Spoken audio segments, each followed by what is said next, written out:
Welcome to Langa Charity Radio Station. This project is one among several other projects the charity is embarking on in Matabeleland North. This radio program is special in the sense that it will touch the hearts and minds of all societies in the country.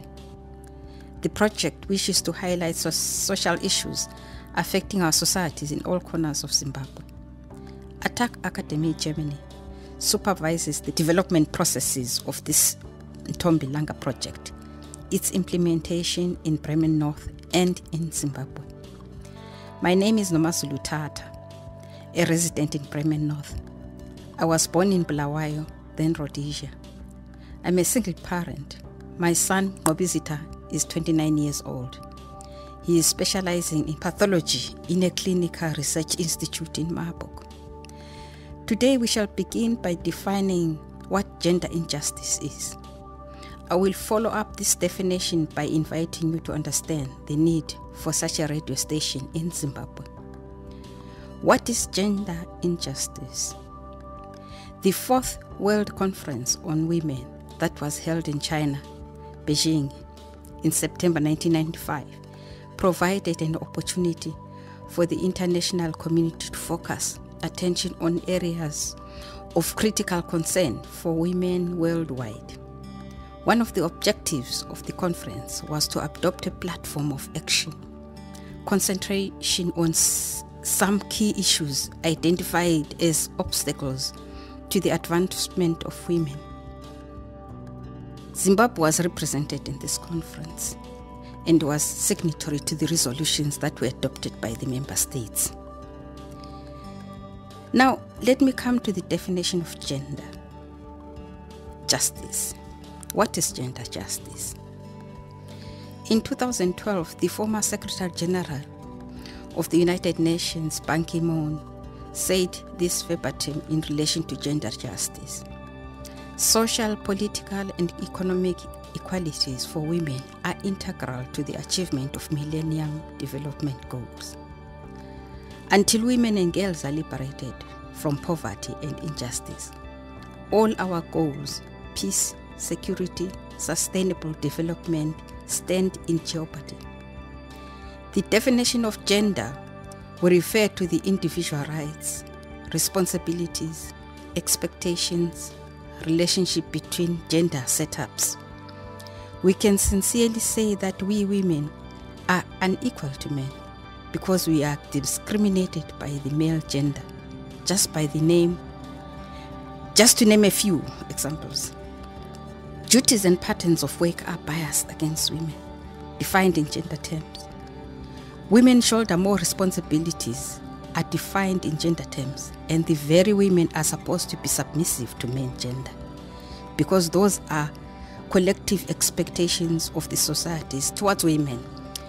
Culture plays a much dominant role in the subordination of women. Those marriage ceremonies and rigid family structures is where the woman is shortchanged. Religious ceremonies manipulate psychologically in keeping women and girls to submission.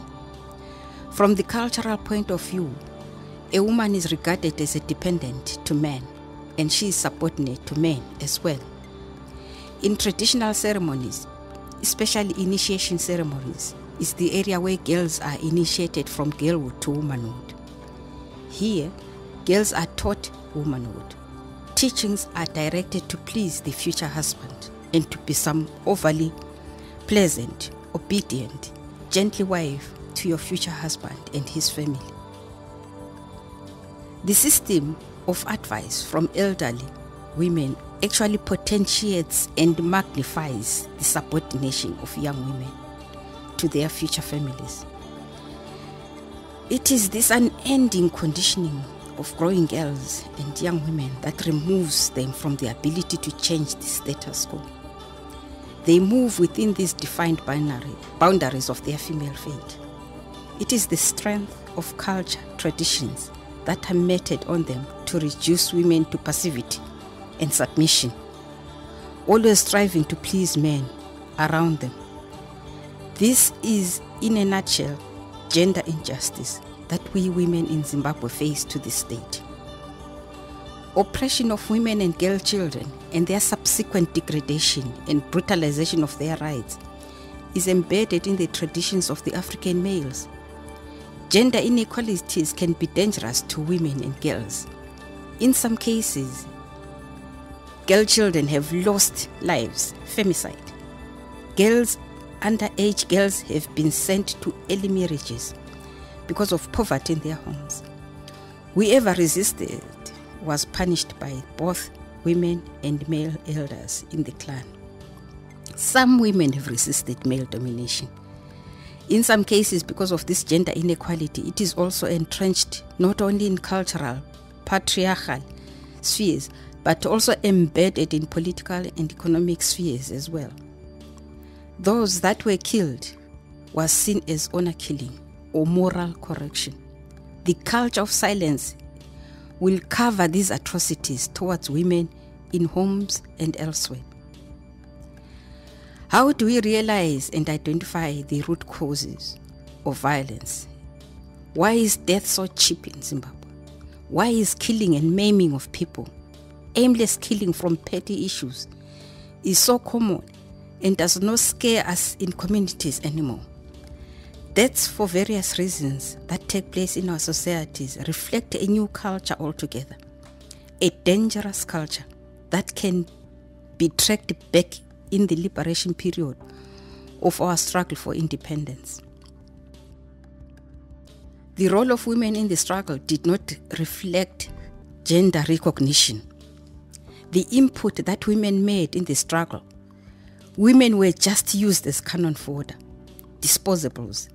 At best were used as sex slaves by commanders of the guerrilla armies. This fact can never be washed away because that is one of the root causes of our problems in our societies. When President Zuma mentioned the murder of a Mozambican citizen, Manuel Josias, who had changed his name to Emmanuel Sithole in Alexandra Township, he said something very pertinent to the violent problems of Southern African countries. He said verbatim, "We did not make fundamental homework. We did not go back to the nation after independence. Much as it was good to take up arms and fight colonialism, it was compelling to tell the nation that good violence, taking up arms to confront the apartheid regime, is now a thing of the past. We must denounce violence in all its forms and its manifestations in our society. But because that did not happen, violence becomes the culture, and women and girl children pay the highest price daily. Every 90 minutes, babies, toddlers, girls, young women, older women are raped and killed by spouse or partner or unknown persons in South Africa in most excruciating circumstances. In 1980, this correction was not done by ZANU-PF regime when they took over the power from UDI, Ian Smith, either. Instead, ZANU, with all its violent attributes emanating from the Bush War, went to crush the unarmed people of Matabeleland. They went on a killing frenzy, maimed the young and the old men and women, and raped women of all ages. This was honor violence. With the blessing of the incumbent regime of ZANU-PF, it was praised and was considered the right option to bring the people of Matabeleland to submission. All perpetrators of Gukuraondi violence till today walk scot-free and continue to sing those freedom songs of yesteryear. A gun in the hand and an army uniform in the body in Zimbabwe are law and order itself. This is honor violence, and that is haunting our society today. This magnification of violence by a most irresponsible government of ZANU-PF at government level manifested itself to other levels of violence throughout the 37 years of ZANU-PF rule. Liberation struggle still in the mouths of all ruling elite, portraying themselves to have won the war through the barrel of the gun. In retrospect, there was no outright winning of the Rhodesian Bush War. Smith was actually winning the Bush War. it was the Prime Minister Margaret Thatcher who, after winning the British elections, she wanted Rhodesian issue out of her desk. But nowadays, Bush War is talked about as if there was an outright winning of the liberation freedom in the battlefields, which is not the case, if truth be told. Iron Smith and his henchmen never lost the war in the battlefields for once. ZANU-PF knows this. Independence of Zimbabwe was won through Lancaster House negotiations in 1979. Zimbabwe has reached a new low in terms of violence crimes, as the country is now accustomed to violent crimes. Heinous crimes are entrenched in our societies, horrendous crimes that affect mostly women and girl children. This revelation should shock the nation, but the societies have become so immune to violence. Sometimes it does not move them anymore. It has become the order of the day to experience in their lives. We even talk about pornography of violence. The worst forms of violent crimes are of sexual nature. Sexual violence against women and children of all ages, including babies. In some cases, people look on as if they enjoy the violence, or are they just helpless? Again, sexual violence was prevalent in liberation movements. Women were abducted from homes under the pretext it's the war, it's the struggle for independence, including women in the liberation war. In retrospect, women and girls were sex slaves in liberation camps. Women were abused with impunity, as there was no law that protected them. At best, what happened in this freedom war was, to a certain extent, jungle law. It is this very lawlessness that was carried on from the liberation movements to our societies without much questioning it. Liberation was war, noble war, and it ended there. It should never be mentioned at any time that women were abused sexually in this guerrilla war against the Iron Smith regime. The culture of silence did not allow it to challenge the nature of how the war was executed and how women suffered in the war fronts, both inside and outside war zones. This silence of concealing atrocities committed to young girls and women should have been taken head-on right from the time of 1980 independence by the very women themselves who were in the position of authority, the very women who suffered and paid dearly in the liberation struggle. The requisite implications of power and control mechanism entrenched in our cultures and in the society, and the regime change from UDI Smith to independence did not permit such retrospection. Zimbabwe independence never stopped or reduced the degradation of women, despite the fact that the struggle for independence propagated socialism as the ideology of the future Zimbabwe, an ideology that values the equal rights of men and women. We need to couple the culture and traditions that are a catch itself that explains the suffering of women in Zimbabwean societies, whereby a woman is considered second-class citizens. Deeply patriarchal still to this day. The degree of lawlessness and violence imported from the freedom war allows us to identify the root cause of violence in our country, Zimbabwe. Social evils today that affect the societies, such as unemployment, poverty, hunger, destitution, social and economic uncertainties in the development of young country Zimbabwe, creates justifiable and unjustifiable anger in some cases that is vented on women and children. Noon, what is the action plan?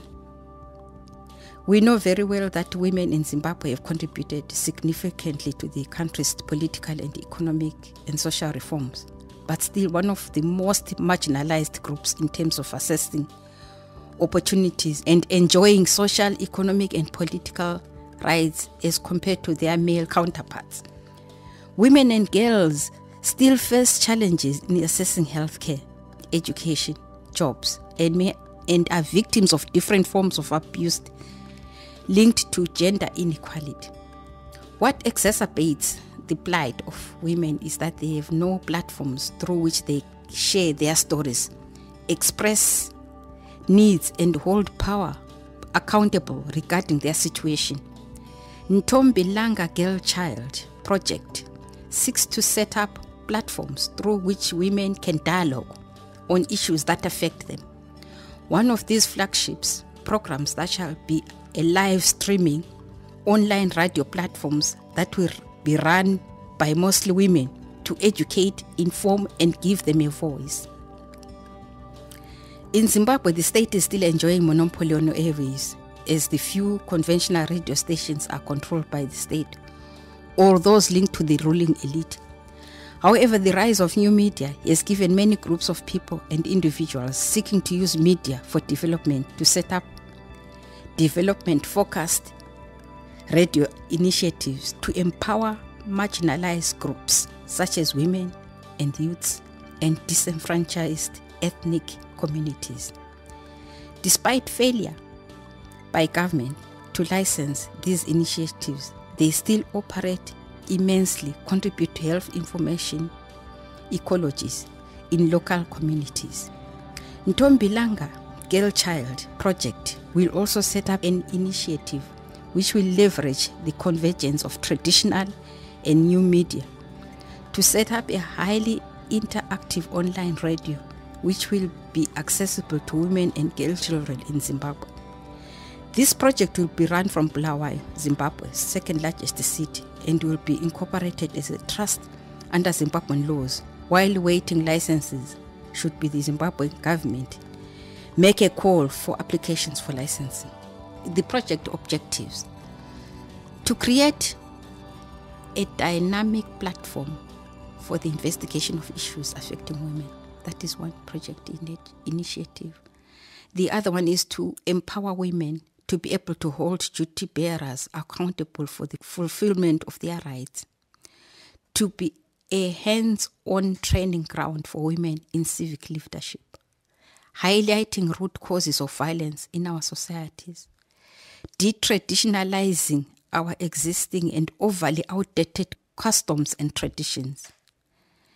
So these are our objectives. So the themes of our project: the station will be expected to tackle a wide range of issues, some of which have been listed before: femicide, child abuse, child labor, child marriages, domestic violence, child prostitution, human trafficking, skin bleaching, girl child empowerment project, virginity testing, poverty elimination and minimization, male preference in family, school, and workplace. So we have to look at the short-term goals and the long-term goals. The short-term goals will be to set up an online radio station, promote and run successful social media publicity campaigns, distribute content on social media, for instance, WhatsApp and Facebook, train presenters. Long-term goals: set up on production facilities, explore and implement model of sustainable income distribution of CDs with recorded material in areas with no access to internet, and live broadcast community meetings. I wish to thank you very much, ladies and gentlemen, for listening to me this morning. Please let me hear your comments about this new radio program. Thank you very much.